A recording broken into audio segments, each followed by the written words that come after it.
Start Over Strong, Life After a DUI, a podcast for people, not offenders. Brought to you by Smart Start, the nation's most trusted, judgment-free ignition interlock provider. These are daughters, these are sisters, these are future mothers. They are students, leaders, innovators, change makers navigating identity, pressure, and culture in a world that seems to both idolize and penalize young women for nearly every choice they make. If you're someone watching social trends, paying attention to health conversations, scrolling TikTok, and genuinely caring about intentional living, this episode is for you. I'm Morgan Ryan, and this is Stigma-Free IID, a show about real choices, real consequences, and real tools that protect lives, including ignition interlock devices, which force a moment of truth before you start your car. Today, we're talking about something complex and very important and dear to my heart. Gen Z women and alcohol use, how drinking patterns have shifted, and the very intentional ways that marketing, identity, culture, and peer pressure are shaping their behavior, sometimes long before there's a DUI, an ignition interlock, or a moment you wish you could take back. Recent surveys show that some young women in the 18 to 25 age range are reporting drinking patterns that rival or even exceed those of their male peers. That includes the number of drinks consumed on a single occasion, which is often how binge drinking is measured. Patterns are evolving, influenced by culture, group norms, marketing, accessibility, and the ways that young people engage with alcohol both socially and digitally.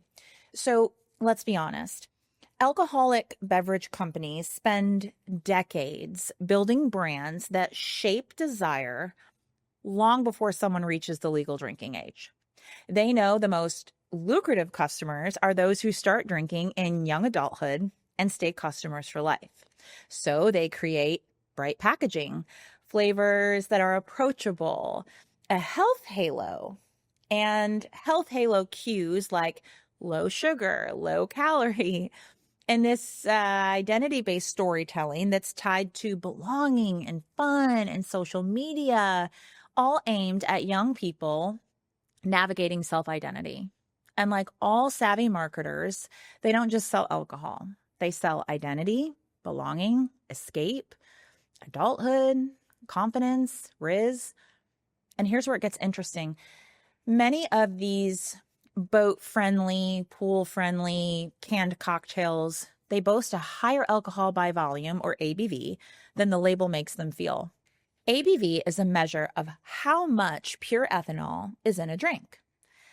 The higher the ABV, the more actual alcohol you're consuming per sip. So a single can labeled light or low calorie can pack as much punch as multiple standard drinks. So what starts as a pack of 4 can stretch into 2 packs and then 3 packs. And then you pause and ask, is there a reason that these canned drinks actually have more ABV to begin with? Who decided this?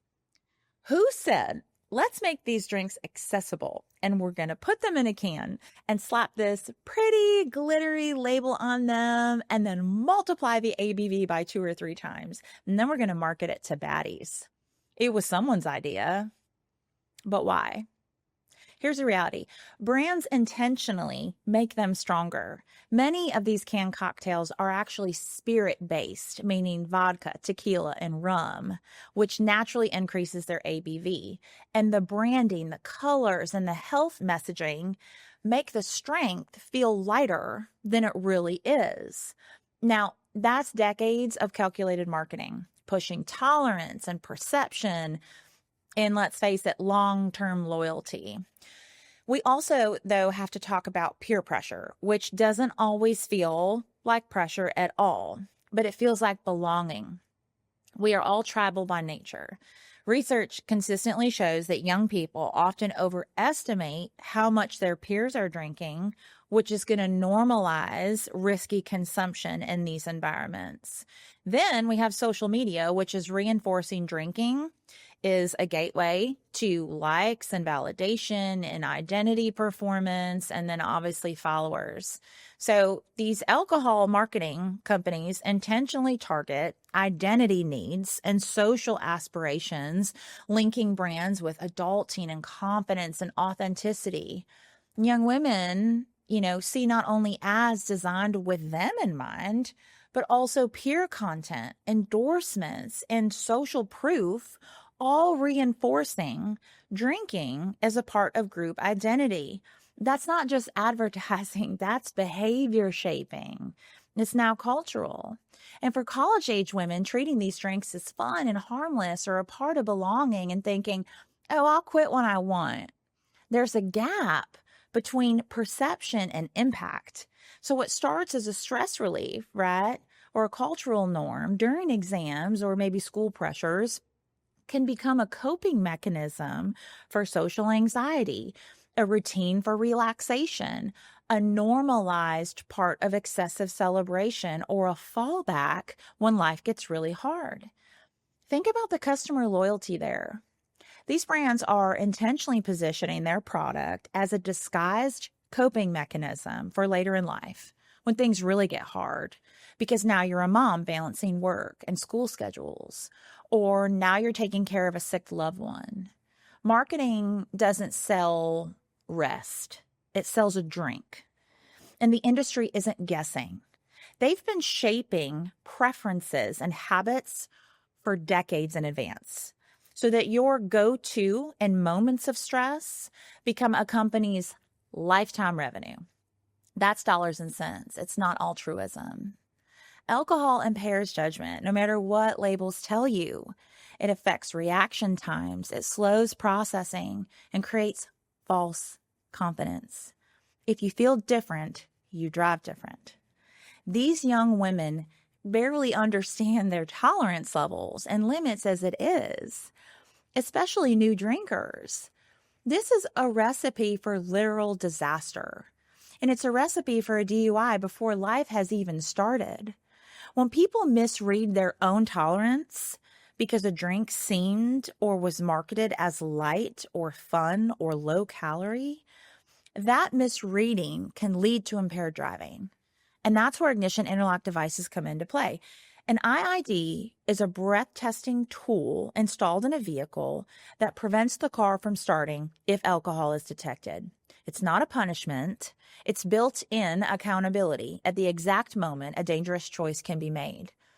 Devices like these significantly reduce repeat alcohol impaired driving attempts because they force a pause, a conscious check-in before anyone gets behind the wheel.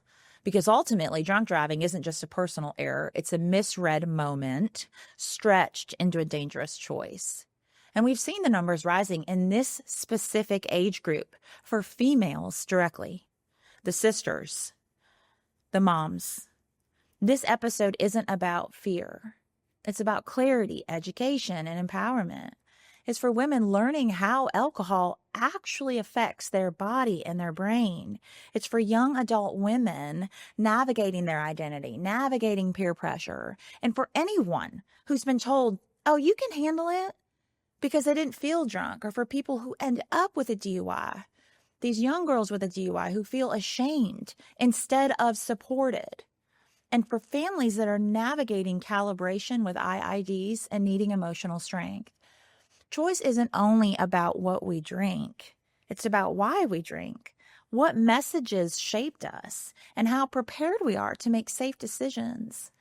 Alcohol literacy isn't niche. It's essential. Identifying marketing influence when you see it and peer norms isn't paranoia. It's awareness. Using tools like ignition interlocks isn't punishment. It's protection. If you find yourself in a situation where you have a DUI, I believe in Smart Start's Ignition Interlock program. It's a company that's led by women with a device that's made for women. Our device is discreet, it's small, fitting just in the palm of your hand, almost like a vape. It's less likely to fail because the technology is so state-of-the-art that you're not going to freeze or melt while waiting in your car because you can't get your car breathalyzer to work. In fact, our entire team and process from start to finish is designed with women in mind. We're here as a partner to you throughout this process, never judging you along the way and helping you to get your dignity back. In fact, we celebrate when you remove your device. Lastly, especially for young women on a budget, our company offers a total package bundle. It's with SR22 and roadside assistance. It's where you can pair your IID and save thousands of dollars. Using Smart Start as your ignition interlock provider is the smart choice. Whether you are a daughter, a sister, a future mother, or someone carving out your identity right now, one day at a time, your decisions matter. Not just in the moment, but in the life that comes after. Strength isn't just knowing your limits, it's understanding them. And growth, that's always stigma-free.